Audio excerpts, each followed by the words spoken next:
अस्सलाम वालेकुम वरहमतुल्लाहि वबरकातुहू। उम्मीद है आप लोग सब खैरियत से होंगे।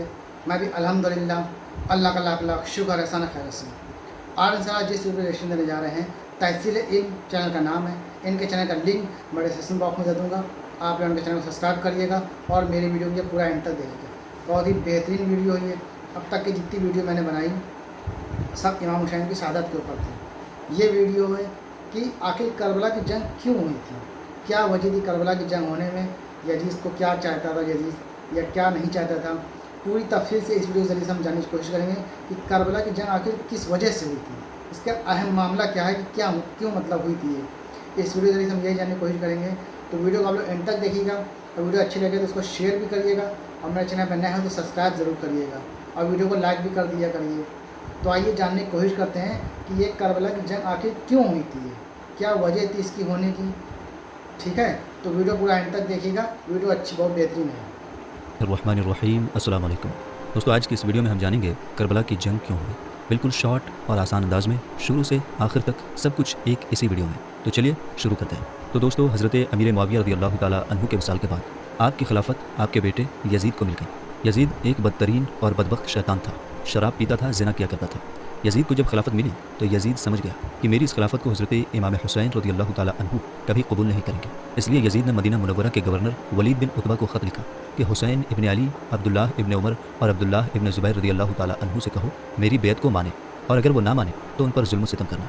इमाम हुसैन रज़ियल्लाहु ताला अन्हु ने यजीद की बैत करने से इनकार कर दिया, क्योंकि यजीद आपके नज़दीक मुसलमानों की इमामत और खिलाफत के लायक हरगिज़ नहीं था, क्योंकि आप जानते थे कि यजीद फासिक व फाजिर, ज़िनाकार, शराबी और जालिम था। इमाम हुसैन रज़ियल्लाहु ताला अन्हु मदीना शरीफ छोड़कर मक्का तशरीफ़ ले आए। अब आपको मक्का शरीफ में कूफा के ढेर सारे ख़त आने लगे। उन ख़तों में लिखा हुआ होता था कि या इमाम हुसैन, आप कूफा तशरीफ़ ले आइए, यहाँ पर यजीद का जुल्म सितम बढ़ता जा रहा है, हम यहाँ यजीद की बैत बिल्कुल नहीं करेंगे, हम आपसे ही बैत करेंगे। तो आपने कूफा के हालात को समझने के लिए अपने भाई मुस्लिम बिन अकील रज़ियल्लाहु ताला अन्हु को ये कहकर कूफा भेजा कि जाओ जाकर वहाँ के हालात मालूम करो कि वहाँ के हालात कैसे हैं। तो हज़रत मुस्लिम बिन अकील रज़ियल्लाहु ताला अन्हु कूफा पहुँचे तो वहाँ के लोगों ने बड़े ही एहतराम के साथ आपका स्वागत किया। हज़रत मुस्लिम बिन अकील के हाथों में 18,000 लोगों ने बैत कर ली। तो हज़रत मुस्लिम बिन अकील ने अपने भाई हज़रत इमाम हुसैन के नाम एक ख़त रवाना कर दिया और उसमें आपने लिखा कि यहाँ के हालात बिल्कुल सही हैं और 18,000 लोगों ने बैत भी कर ली है, लिहाजा आप कूफा जल्द से जल्द तशरीफ़ ले आइए। लेकिन जब यजीद ने उन लोगों को धमकियाँ दी तो लोग अपनी बात से मुकर गए और इमाम मुस्लिम बिन अकील और आपके 2 छोटे बेटों को शहीद कर दिया। कूफा के हालात इतने बदल चुके थे कि वो लोग जो हज़रत मुस्लिम बिन अकील से मोहब्बत का दावा कर रहे थे, अब वही लोग आपकी जान के दुश्मन बन गए। वहीं दूसरी तरफ मक्का में मुस्लिम बिन अकील का भेजा हुआ ख़त हज़रत इमाम हुसैन तक पहुँच चुका था, जिस ख़त में लिखा हुआ था कि कूफा के हालात बहुत अच्छे हैं, आप जल्द से जल्द तशरीफ़ ले आए।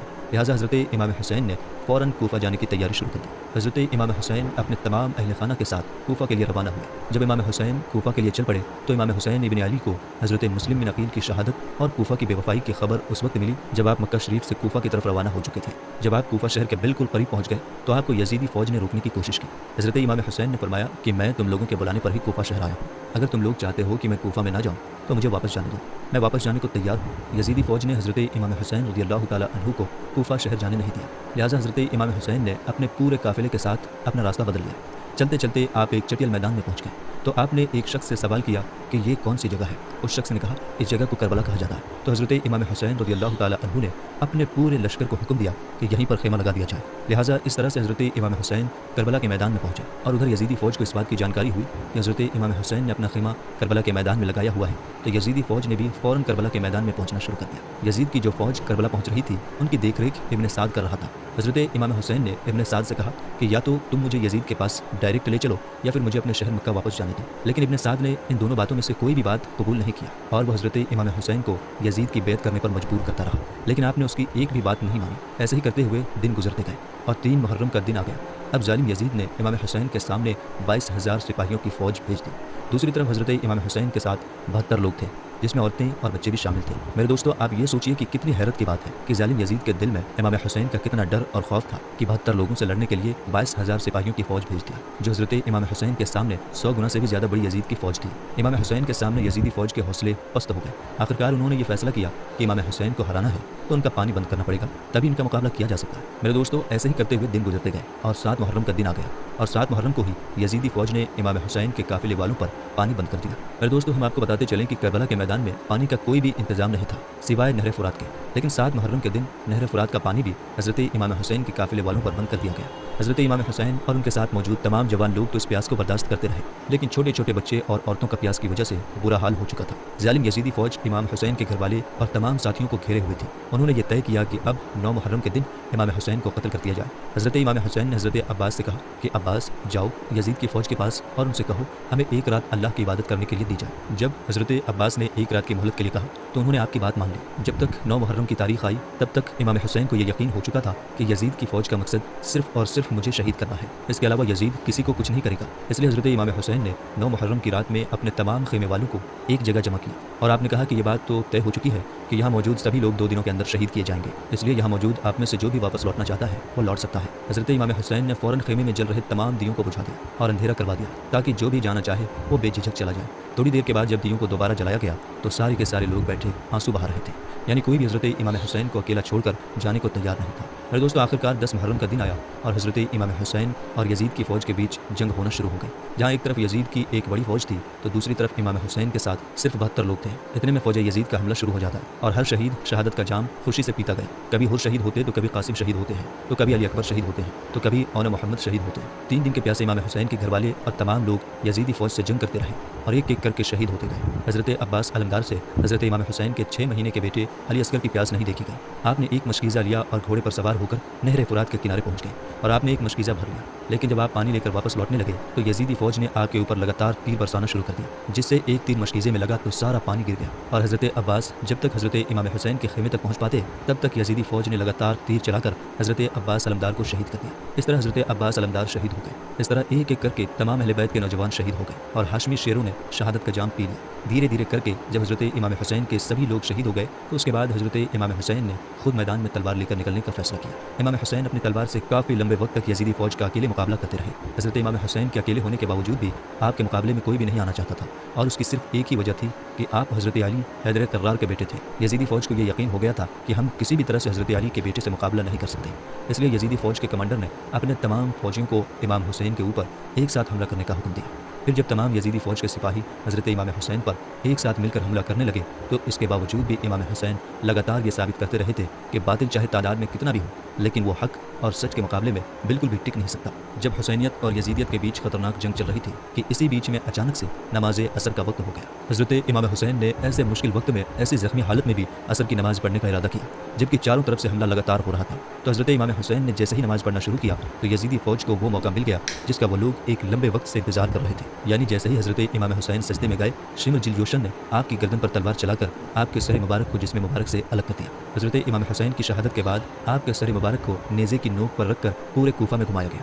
آپ کے سر مبارک کو گلی گلی میں گھما کر جلوس نکالا گیا۔ کربلا کی اس جنگ میں حضرت امام حسین کے گھر والوں میں سے صرف آپ کی ایک اولاد ہی بچی تھی جن کا نام حضرت زین العابدین تھا۔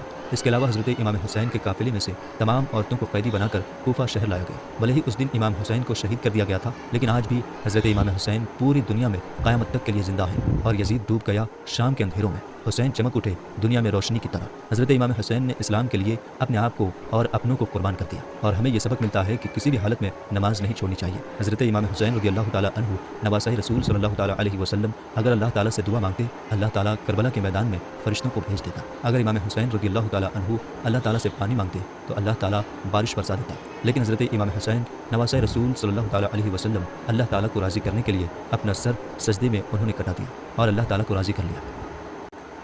تو دوستوں، یہ تھا ہمارا ریئیکشن جو ہم نے دیکھا کہ کربلا کی جنگ آخر کیوں ہوئی تھی، کیا وجہ تھی۔ یزید جانتا تھا کہ حسین کبھی میرے بات نہیں مانیں گے نہ کبھی میری بیعت کریں گے، اس لیے کیونکہ وہ یزید تو تھا ہی برا، وہ عیاش، شراب خور، زنا خور، تمام برائیاں تھیں اس کے اندر، اور وہ اسی لیے چاہتا تھا کہ میری بیعت کر لیں امام حسین اور میں پورا حکمران بن جاؤں ہر جگہ کا، جو کہ امام حسین نے نہیں کیا اور ان کی بیعت نہیں کی، اسی لیے کربلا میں یہ جنگ ہوئی، ان کی شہادت ہوئی۔ تو شہادت کیوں ہوئی، کس طرح سے ہوئی، یہ ہم نے پوری واقعہ اس سے پہلے ویڈیو ہم نے سب نے دیکھا ہے اور ویڈیو پوری انت تک دیکھا آپ لوگوں نے۔ دوسری بات کہ امام حسین نے سجدے میں سر کٹایا۔ آخر ہم لوگ اچھا ہر چیز کرتے ہیں، ہم لوگ کھچڑا بانٹتے ہیں، چھبیل کرتے ہیں، شربت وغیرہ تمام چیزیں کرتے ہیں، لیکن جو اہم ہے، جو ضروری ہے، جو امام حسین نے کربلا کے اندر درس دیا، یہ ہم کو پیغام دیا کہ آخر کس وجہ سے ہم نے سر کٹایا، کہ اپنی امت، نانا کی امت کے لیے۔ اسلام یہ ہم تک پہنچا صرف اسی وجہ سے تھا، अगर इमाम हुसैन बैत कर लेते तो ये इस्लाम आज हम तक नहीं पहुंचता, तो हम मुसलमान भी नहीं होते। तो अहम मामला ये है कि इस्लाम फैला हम तक इतनी जो कुर्बानियों से पहुंचा है, उसकी हमें चाहिए कद्र करें, हमें उसकी कद्र करना चाहिए। इस्लाम बड़ी मुश्किल से हम तक पहुंचा, कितनी कुर्बानियाँ दी गई हैं तब जाके इस्लाम हम तक पहुंचा है। तो हमें चाहिए कि हम भी उस इस्लाम को ज़िंदा रखें और उसके बताए हुए रास्ते पर चलें, यानी कि अल्लाह के बताए हुए रास्ते पर चलें, अल्लाह की इताअत करें। नमाज सबसे ज़रूरी है। इमाम हुसैन ने सजदे की हालत में सर कटा दिया, तो इसलिए नमाज बहुत ज़रूरी है। सोचिए, नमाज किसी भी हाल में किसी भी वक्त की माफ़ नहीं है। नमाज बहुत अहम है और नमाज खुद भी पढ़ें और दूसरों को इसकी दावत दें। नमाज बहुत ज़रूरी है। हर काम वो तो ठीक है, छबील किया, खिचड़ा बांटा, जुलूस में गया, सब चीज़, लेकिन नमाज फ़र्ज़ है। बाकी चीज़ें कुछ भी फ़र्ज़ नहीं है। तो जो फ़र्ज़ है वो पहले है, वो पहले आपको करना है, उसके बाद सब कुछ करना है। तो नमाज़ पढ़ें खुद भी और दूसरों की नमाज की दावत दें। उम्मीद है ये वीडियो आप लोगों को अच्छी लगी होगी। वीडियो अच्छी लगी हो तो उसको शेयर ज़रूर करिएगा, लाइक करिएगा। फिर मिलेंगे इंशाल्लाह नेक्स्ट वीडियो में। तब तक भी अस्सलाम वालेकुम व रहमतुल्लाहि व बरकातहू।